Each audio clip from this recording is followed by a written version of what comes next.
What if the problem isn't your phone, but what happens when you put it down? That already makes people uncomfortable.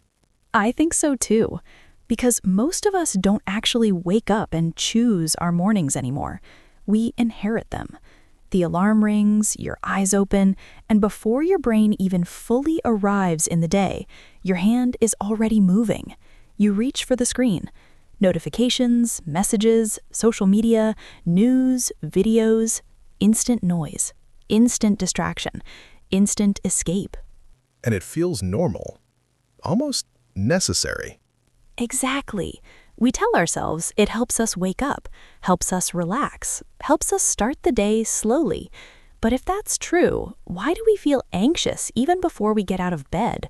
Why does our mind feel crowded so early?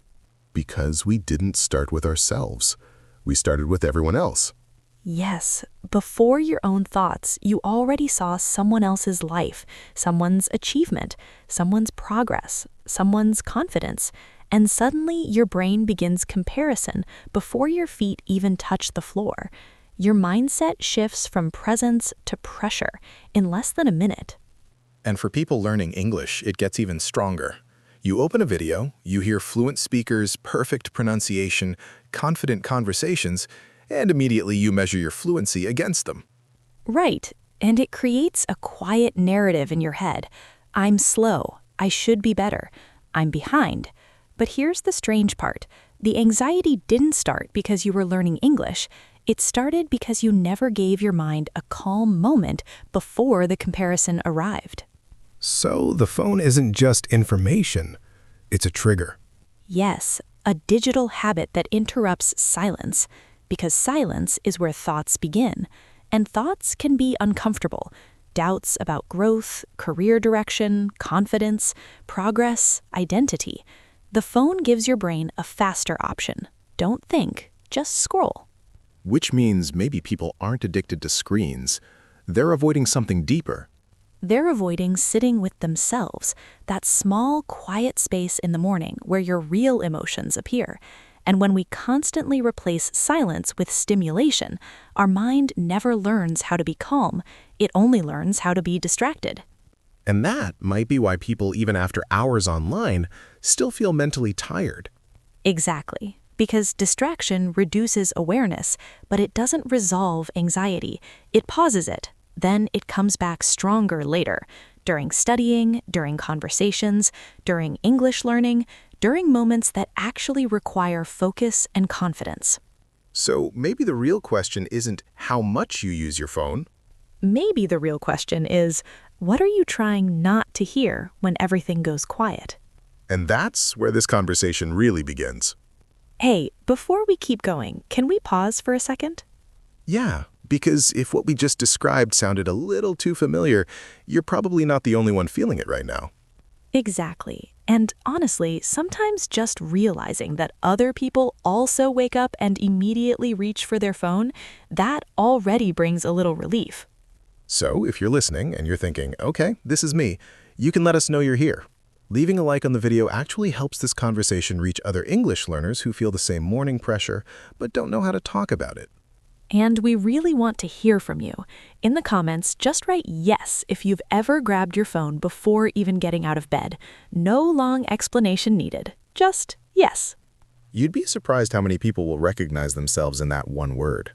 Also, if you're looking for a place to practice English listening in a calm way, not a stressful classroom way, you can subscribe to the Lantern English podcast.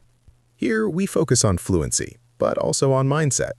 Because confidence in English doesn't grow only from vocabulary, it grows when your mind relaxes. We're basically sitting with you while you learn. Step by step. No rush, no pressure. All right, so let's explore something interesting now. Why does silence, something humans lived with for thousands of years, suddenly feel uncomfortable the moment the phone isn't in our hand? So let's start here. When was the last time you woke up and didn't immediately look at your phone? And I don't mean checking the time. I mean opening messages, notifications, social media, information. Because for a lot of people, the very first emotion of the day isn't calm anymore. It's stimulation. Right. Your brain wakes up and within seconds, it's processing other people's lives. And that changes your emotional state before your own day even begins. You haven't spoken yet. You haven't stretched. You haven't even formed your own thoughts, but you already know someone got promoted, someone traveled, someone is more productive than you at 6:30 a.m. That's where pressure quietly enters. Not real pressure, perceived pressure. Yes, invisible pressure. Because nobody told you directly you are behind, but your brain interprets what it sees that way. Social media compresses everyone's best moments into one continuous stream, and your mind compares your normal morning with everyone else's highlight reel. And suddenly your English learning feels slower, your career feels late, your progress feels small. Even if objectively you are improving. Exactly. You studied yesterday, you practiced vocabulary, you understood a sentence you couldn't understand last month, but the phone shows you someone speaking fluently and confidently, and your confidence drops. Your brain doesn't compare effort, it compares results. And the comparison happens before your logical mind wakes up. That's why it feels emotional, not rational. Your day begins with a silent question. Am I doing enough? And sometimes, why am I not there yet? Which is interesting because nothing actually happened to you. You didn't fail a test, you didn't lose a job, you didn't forget your English. You just consumed information. But your nervous system reacts as if you did. Your brain reads speed as value. So if someone else seems faster, your mind interprets slower as worse.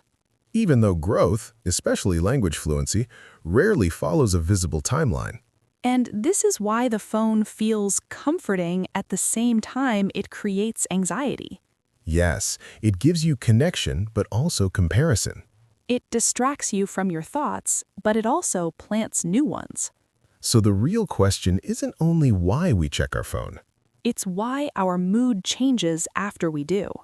I think this is where it gets a little uncomfortable, because after that first scroll, something very quiet starts happening inside your head. You mean the internal conversation? Yeah, the one nobody hears.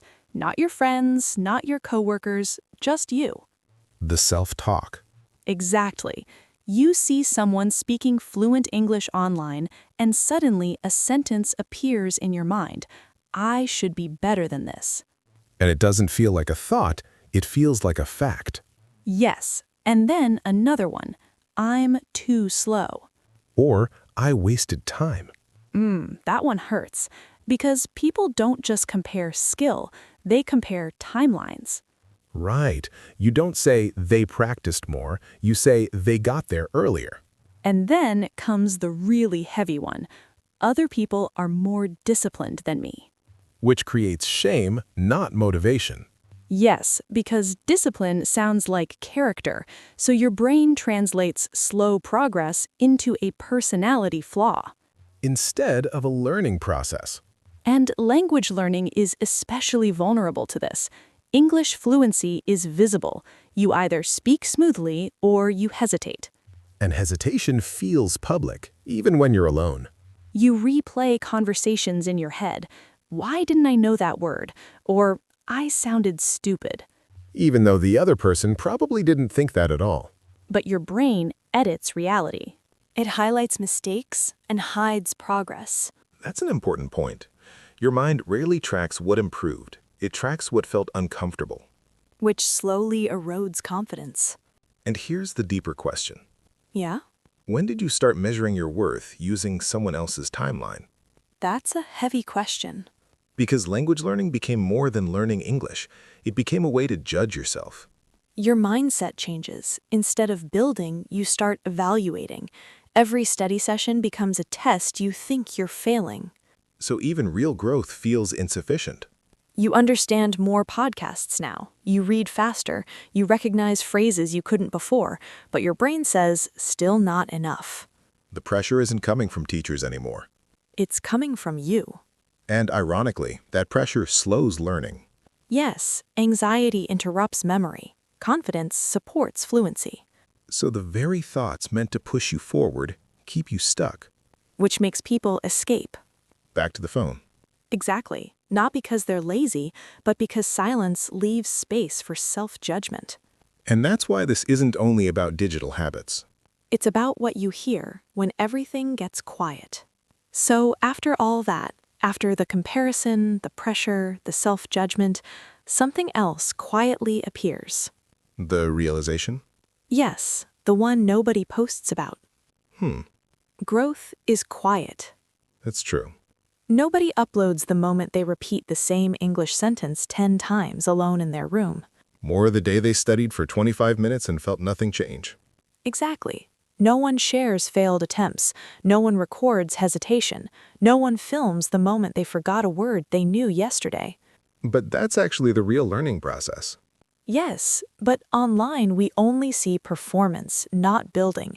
We see the after, never the repetition. So your brain thinks fluency appears suddenly, Like a transformation. when in reality, it accumulates. And that's the dangerous illusion of social media for English learning.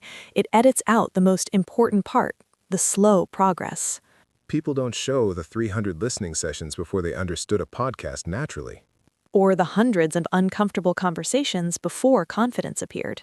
Which leads to a misunderstanding. Right, you start believing, if it feels repetitive, I must not be improving. When repetition is literally the mechanism of growth. Yes, building doesn't look impressive, it looks repetitive. And repetitive feels boring to the brain. That's interesting. Think about it. The brain wires confidence through familiarity. Every exposure to English, even passive listening, is building pathways, Even when you don't notice. especially when you don't notice. So the absence of excitement isn't absence of growth. Exactly. Silence is not stagnation. Quiet days are not wasted days. Then the question becomes, Yeah, what does being behind actually mean? because maybe the feeling isn't about speed at all. Maybe it's about expectation. And maybe that's where the fear of silence comes in. Silence? Yes, because when you remove the noise, the scrolling, the notifications, the constant comparison, you're left alone with your own progress. And that feels uncomfortable for a lot of people. Very uncomfortable. Not because nothing is happening, but because you finally notice how growth actually feels. Slow, Slow and uncertain. which our brains interpret as wrong. Exactly. But slow progress is real progress. Fluency doesn't explode into your life. It accumulates quietly. Like layers. Yes, one podcast you barely understood, then another where you recognized a few words, then a sentence, then suddenly a full idea. And the listener doesn't notice the moment it changed. They only notice the frustration before it changes. Confidence works the same way. Totally. People think confidence appears first and then they speak English. But actually, they speak first, awkwardly, vulnerably, and confidence slowly builds around that. Confidence is a consequence, not a prerequisite. I love that. And discipline, too. People imagine disciplined learners wake up motivated every day. They don't. No, they practice even when the mindset isn't perfect, even when they feel tired, even when the progress feels invisible.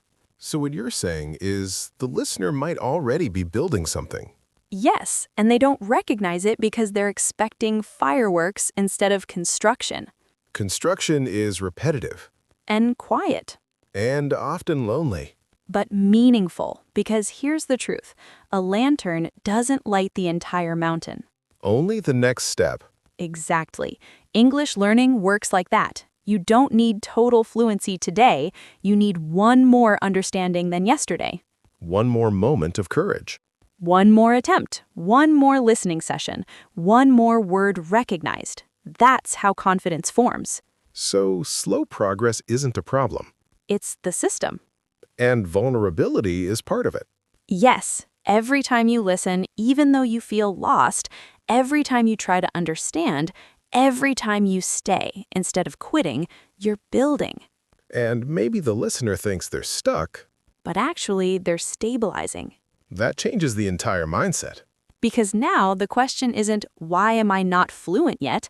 The question becomes, what am I already growing that I'm not seeing? If you stayed with us until this moment, I think a part of this conversation touched something inside you. Yeah. And if you felt a little calmer while listening, or maybe a little understood, that matters. This podcast isn't just about English learning. It's about mindset, growth, and realizing you're not alone in the process.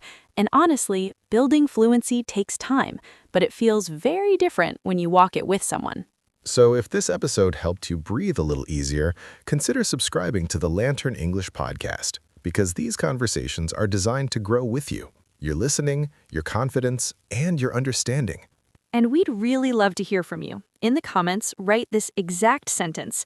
Tomorrow morning, I will try silence. Simple, but powerful. Yes, because sometimes growth starts with one small decision. And before you leave, take 1 second to like this video. It actually helps the channel reach other learners who are feeling the same pressure and anxiety we talked about today.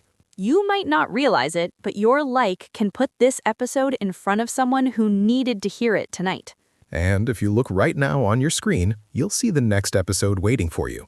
In that video, we'll talk about why your mind keeps replaying conversations and how that's secretly connected to your English fluency and confidence. So don't stop here. Stay with us. Press play on the video that's on your screen. Your growth didn't start today. But today, you noticed it.